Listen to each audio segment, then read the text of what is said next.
Right now, an invisible war is being fought inside your prefrontal cortex, and you are losing.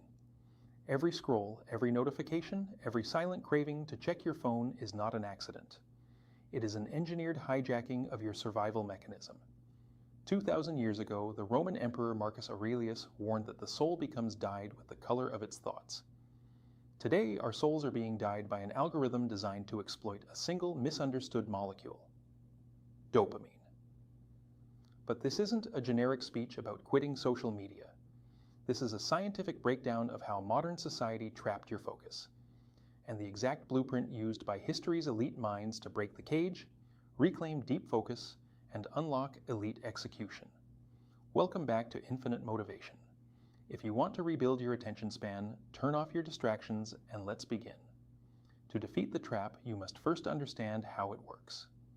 There is a massive myth floating around that dopamine is the molecule of pleasure. It isn't. Dopamine is the molecule of anticipation, craving, and pursuit. It doesn't reward you for getting what you want, it drives you to look for it. In 1954, psychologists James Olds and Peter Milner conducted a terrifying experiment. They placed an electrode inside the brain of a laboratory rat, specifically targeting its mesolimbic dopamine pathway. The rat was given a lever that, when pressed, would shock this pathway, flooding its brain with dopamine. The results were haunting. The rat began pressing the lever up to 2,000 times an hour. It ignored food, it ignored water, it ignored its own offspring. The rat chose to starve to death, completely consumed by the endless loop of anticipation. Think about your own life. You don't actually enjoy the endless scroll. You don't feel fulfilled after 2 hours on TikTok or Instagram. You feel drained, empty, fried. Just like that laboratory rat, you aren't enjoying the content. You are hooked on the subconscious search for the next hit. This biological glitch wasn't left to chance. It was weaponized. Silicon Valley tech companies hired top behavioral scientists to implement a psychological concept known as variable reward schedules. Think of a slot machine in a casino. If you won money every single time you pulled the lever, it would quickly become boring. But because you might win on the next pull, or the pull after that, your brain releases a massive spike of dopamine every time you try. Your smartphone is a slot machine in your pocket. Every time you refresh your feed, open an app, or check a notification, you are pulling the lever. Sometimes it's a boring email, sometimes it's a viral video or a message from a friend. That unpredictability keeps your brain in a perpetual state of hyper-arousal. Over time, this constant flooding of dopamine forces your brain to adapt. It down-regulates its dopamine receptors to protect itself. Suddenly, ordinary high-value tasks like reading a book, building a business, or sitting in quiet reflection feel physically painful and incredibly boring. Your baseline has been broken. But it doesn't have to be this way. Throughout history, the world's most exceptional minds didn't have to fight the digital slot machine, but they faced the exact same internal battle against distraction.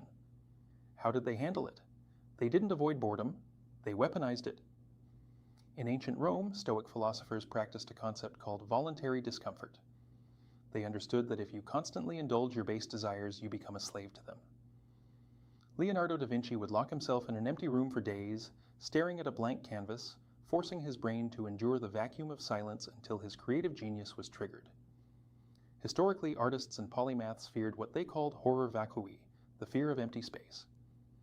But the elite realized that empty space is exactly where deep work is born. When you starve your brain of cheap stimulation, it is forced to generate its own. It shifts from a passive consumer into an active creator. If you want to break out of the modern dopamine trap and reclaim your cognitive sovereignty, you need a precise, scientific protocol. Here are 3 rules to recode your brain starting today. Rule number 1, the 20-minute friction rule. Dopamine loops thrive on instant gratification.